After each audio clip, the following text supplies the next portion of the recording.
Iran ने एक रात के अंदर अंदर इजराइल को बना दिया गाजा। मिसाइलों की इस तरीके से की बरसात कि नेतन्याहू और ट्रंप हाथ जोड़कर कहने लगे हमें माफ कर दो साहब।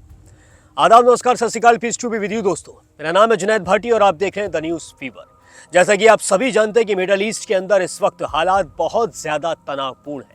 नेतन्याहू और ट्रंप ने इस जंग में कूदकर अपनी जिंदगी की सबसे बड़ी गलती कर दी है। इसके सबूत अब धीरे धीरे सामने आने लगे हैं। अब आप सोच रहे होंगे कि किस तरीके के सबूत सामने आ रहे हैं, वो सभी मैं आपको इस वीडियो के अंदर बताऊंगा। इस वीडियो में अंत तक बने रहिएगा। इस वीडियो के आखिर तक आप लोगों को समझ आ जाएगा कि किस तरीके से इस वक्त नेतन्याहू और ट्रंप बहुत ज्यादा डर के माहौल में जी रहे हैं और मुज्तबा खामनेई इन सब की नींद उड़ाने में अकेले कामयाब होते नजर आ रहे हैं। जी हाँ, जैसा कि आप सभी जानते हैं कि ईरान के अंदर कोई ना कोई ऐसा जासूस जरूर बैठा था जिसने अली खामनेई की लोकेशन इन लोगों को दी थी, जिसकी वजह से अली खामनेई के अड्डे पर सटीक तरीके से कार्रवाई की गई और पीठ पीछे से वार किया गया, जिसमें आयतुल्ला अली खामनेई शहीद हो गए। इसी के बाद डोनाल्ड ट्रंप और नेतन्याहू को लगा था कि अब उन्होंने ईरान पर जीत हासिल कर ली है।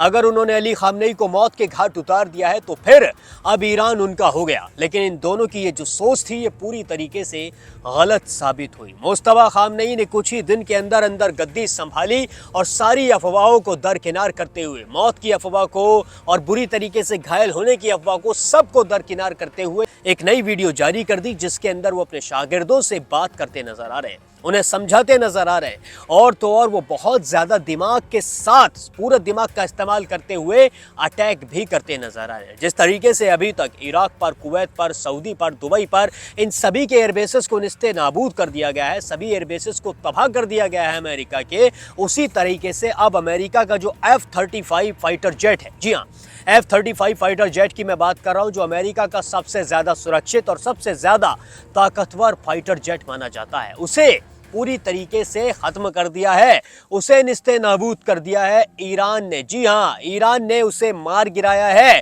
और ये सबसे ज्यादा अमेरिका के लिए चुल्लू भर पानी में डूब जाने वाली बात है।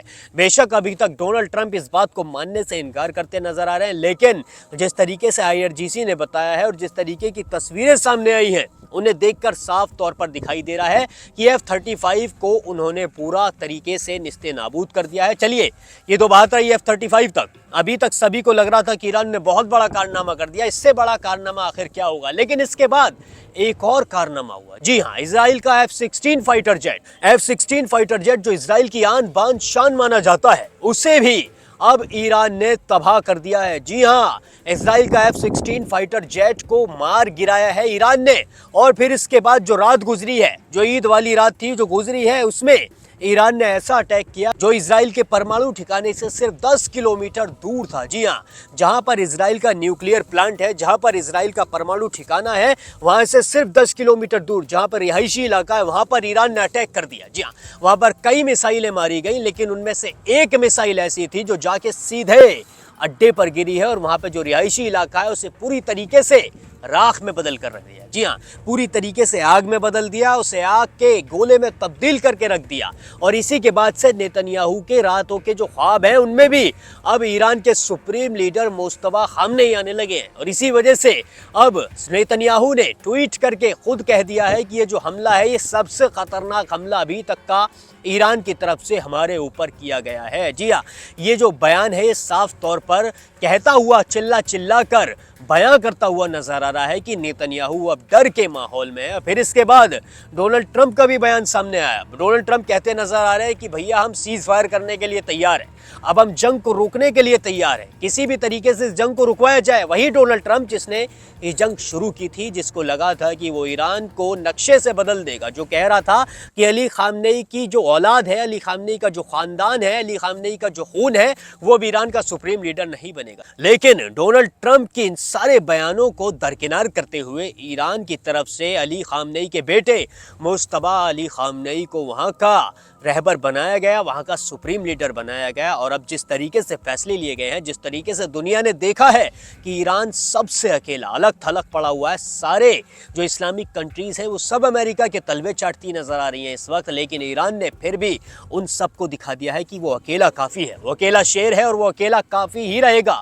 वो गज़ा के लिए, फ़िलिस्तीन के लिए लड़ता रहेगा, चाहे उनके रहबर शहीद हो गए हों, चाहे अली ख़ामनेई शहीद हो गए हों, उसके बाद भी उनके बेटे अभी ज़िंदा। और मैं आपको एक और बात बता दूँ, अयातुल्लाह अली ख़ामनेई के जो बेटे हैं, जो इस वक्त ईरान के सुप्रीम लीडर हैं मुस्तफ़ा ख़ामनेई, वो और भी ज़्यादा सख्त मिजाज माने जाते हैं। जी हाँ, वो और ज़्यादा सख्त मिजाज माने जाते हैं। अली ख़ामनेई से भी ज़्यादा गुस्से वाले वो माने जाते हैं। अगर वो अपनी पर आ गए, अगर वो सामने आ गए खुलकर, अभी तो सिर्फ वो कहीं पर है, कहीं ऐसी जगह पर है जहां उन्हें सुरक्षा के अंदर रखा गया है, जहां उन्हें बिल्कुल छिपा कर रखा गया है। अगर वो खुल के आ गए और खुल के हमले करने पर आ गए तो फिर वो इजराइल को इस नक्शे से मिटा देंगे, और अमेरिका को ज़िंदगी में कोई भी सुपर पावर कहने से पहले 10 बार सोचेगा ज़रूर। ये हाल वो अमेरिका का इस वक्त करते नज़र आ रहे हैं। अब आप मुझे कमेंट करके बताइए कि आपको क्या लगता है, जो ईरान की तरफ से अटैक हुआ है, जो ईरान की तरफ से इजराइल में रात में अटैक हुआ है, वो कितना ज़्यादा खतरनाक है, और अब ये जंग किस मोड़ पर जाकर रुकेगी, आपको क्या लगता है? और अगर आप भी चाहते हैं कि इस जंग में ईरान की जीत हो, तो फिर ईरान के लिए, मुस्तफ़ा ख़ामनेई के लिए, ईरान की जनता के लिए, ईरान की कौम के लिए दुआएं ज़रूर करिए। बाकी और भी सारे वॉर के अपडेट्स के लिए बने रहिए द न्यूज़ फीवर के साथ। ईरान ने कर दी, अब वहां पर 8 महीने के बाद से गैस का प्रोडक्शन शुरू होगा, 8 महीने के बाद। और यहां पे हुकूमत क्या बोल रही? नहीं, कुछ नहीं, हमारे पास गैस है। अरे तुम्हारी जबान की गैस से देश परेशान है 11 साल से। अरे आखिर क्या वजह है बीजेपी आरएसएस वालों, तुमको देश के उन गरीबों से मोहब्बत नहीं जो अपना घर बार छोड़कर पैसा कमाकर देश को भी जाते हैं, मगर आप ट्रंप और नेतन्याहू के लैला और मजनू बने हुए। किसान पे क्या गुजर रही होगी? नहीं, हिंदू मुस्लिम करो, देश खुश है, करो हिंदू मुस्लिम। आज आप देखते हैं कि इस जंग की वजह से अमेरिका और ज़ायनिस्ट, ये ट्रंप और नेतन्याहू गजा की तरह ईरान को बर्बाद करना चाहते हैं। और अगर कोई यह समझ रहा है कि ईरान बर्बाद हो जाएगा तो उसके बाद कुछ नहीं होगा, तुर्किया की बारी आएगी, पूरे अरब ममालिक की बारी आएगी। नुकसान किसका हो रहा है? अरबों का हो रहा है, नुकसान अरबों का हो रहा है। मेरे अजीज दोस्तों और बुजुर्गों, हम कसरत से दुआ करें कि अल्लाह सुब्हाना व तआला इस जंग को खत्म कर दे, इस जंग को खत्म कर दे अल्लाह सुब्हाना व तआला।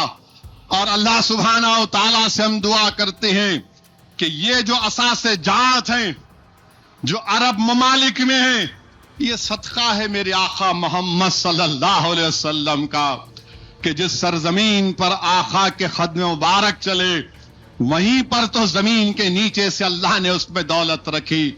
आज ये जालिम लोग, ये ट्रंप के नेतन्याहू बर्बाद करना चाहती हैं, और हमारे मुल्क के वजीर आजम जितना उनके बारे में बोले कम है।